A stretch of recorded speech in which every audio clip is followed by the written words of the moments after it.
নমস্কার বন্ধুরা, সঞ্চিতা রান্নাবান্না চ্যানেলে আপনাদের সবাইকে স্বাগতম। আমার রান্না ভিডিওগুলো যদি ভালো লাগে থাকে তাহলে চ্যানেলটা সাবস্ক্রাইব করে দেবেন, ফলো করে দেবেন এবং পাশে থাকা বেল আইকনটা প্রেস করে দেবেন যাতে নতুন নতুন রান্নার ভিডিওটা আপনাদের কাছে অবশ্যই তাড়াতাড়ি পৌঁছে যায়।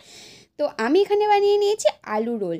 আলু রোল বলতে এখানে বানানোর একটাই কারণ হচ্ছে, পুরোপুরি যারা নিরামিষ আছেন, এখানে ভেজ পুরোপুরি আছেন, তো তাদের জন্য এই রেসিপিটা। তো এই রেসিপিটা বানিয়ে নেওয়ার জন্য আমার এখানে লেগেছে কিছুটা পরিমাণে টমেটো, তার সাথে লেগেছে ঝালের জন্য অল্প কাঁচা লঙ্কা, স্বাদ মতো নুন। এবার তার আগে বলে দিই, তার আগে আমি ময়দাটাকে ভালো করে ময়ম দিয়ে ভালো করে মাখিয়ে নিয়েছি। ময়মের মধ্যে দিয়ে দিয়েছি এখানে কিছুটা চিনি, তার সাথে স্বাদ মতো লবণ এবং উপর থেকে রিফাইন তেল ছড়িয়ে নিয়ে উষ্ণ গরম জলে আমি ময়দাটাকে ভালো করে মেখে নিয়ে একটা সাইড করে রেখে দিয়েছি। তারপর এখানে আলু সিদ্ধ করে নিয়েছি।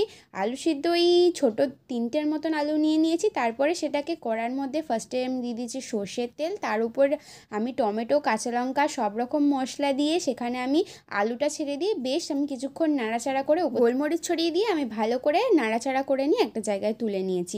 তারপরে দেখুন ময়দাটা কিছুক্ষণ পরে আমি বেলে নিয়েছি, সুন্দর একটা ডো বানিয়ে দিয়েছি এবং লেচি কেটে নিয়ে আমি এখানে সুন্দর করে চাকি বেললিতে আমি বেলে নিচ্ছি। বেশ ভোর ভোর করে বেলে নেব। এবারে তেল দিয়েই ভেলেছি। তারপরে আমি কড়ার মধ্যে চাটুতেই ভাজবো। চাটুতে দেখুন অল্প পরিমাণে আমি এখানে সাদা তেল মানে রিফাইন্ড অয়েল ছড়িয়ে নিয়েছি। তার উপরে আমি সুন্দর করে এখানে আমি যেটা বেললাম লেচিটা, সেটা পরোটার মতন বা রোলের মতন বেলে নিয়েছি গোল শেপ করে। এবারে সেটাকে উল্টে পাল্টে বেশ লাল লাল করে ভেজে নেব। এবার উল্টে পাল্টে ভেজে নেওয়ার পর সেটাকে আমি একটা জায়গায় তুলে নেব। দেখুন সুন্দর করে ভেজে নিতে হবে। ফার্স্টে একদম লো টু মিডিয়াম আঁচে রাখতে হবে যাতে দু পিঠ হয়ে যায়। তারপর তেল দিয়ে সেটাকে হাই ফ্লেম করে সুন্দর করে ভেজে নিতে হবে। যতক্ষণ না একটা লাল ব্রাউন কালার চলে আসবে ততক্ষণ দেখুন ভেজে নেবেন। এবং ভেজে নেওয়ার পর বেশ কিছুটা সাদা তেল পাশ থেকে ছড়িয়ে নেবেন। এবারে বেলনের সাহায্যে বা এক হাতে খুন্তি ধরে বেশ উল্টে পাল্টে কিছুক্ষণ ভাজতে থাকবেন। দেখবেন এক সুন্দর একটা মচমচে টেস্ট চলে আসবে। তারপরে যে আলুটা বানিয়েছিলাম ওটা একবার রোলের মধ্যে আলুর শেপটা দিয়ে দেবেন লম্বা করে। তার মধ্যে দিয়ে দেবেন এখানে শসা কুচি। শসা একদম সরু সরু করে আমি কুচিয়ে নিয়েছি। যারা ঝাল পছন্দ করেন তারা এখান থেকে উপর থেকে কাঁচা লঙ্কা ছড়িয়ে নেবেন এবং উপর থেকে লেবুর রস দিয়ে দেবেন। যদি এখানে আপনারা মনে করেন কাসুন্দি দেবেন তো অবশ্যই কাসুন্দি দিতে পারেন। উপর থেকে লবণ ছড়িয়ে দেবেন, বিট লবণ দিলে আরও স্বাদটা সুন্দর আসবে। গোলমরিচ দিয়ে দেবেন এবং 3 রকম সস দিয়ে দেবেন।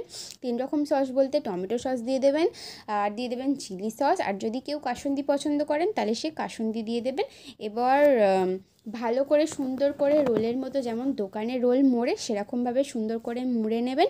দেখবেন একদম ফাটাফাটি রোল তৈরি হয়ে যাবে। আলু রোল দারুণ টেস্টের। দেখুন বাইরে যেরকম মচমচ করে রোল, বাড়িতেও সেই রোলটা বানাবেন একই পদ্ধতিতে। দেখবেন দারুণ সুন্দর রোল মচমচ করছে আর খেতেও হেভি টেস্ট লাগছে। তো আমার এই রান্নার রেসিপিটা কেমন লাগলো আপনাদেরকে অবশ্যই জানাতে, বাড়িতে বানিয়ে কিন্তু অবশ্যই দেখতে হবে টেস্টটা কেমন আসে, সেটা তো আমাকে জানাতে হবে। যারা প্রসাদভোজী মানুষ আছেন এখানে তাদের জন্য স্পেশালি এই রোলটা বানিয়ে একবার দেখতে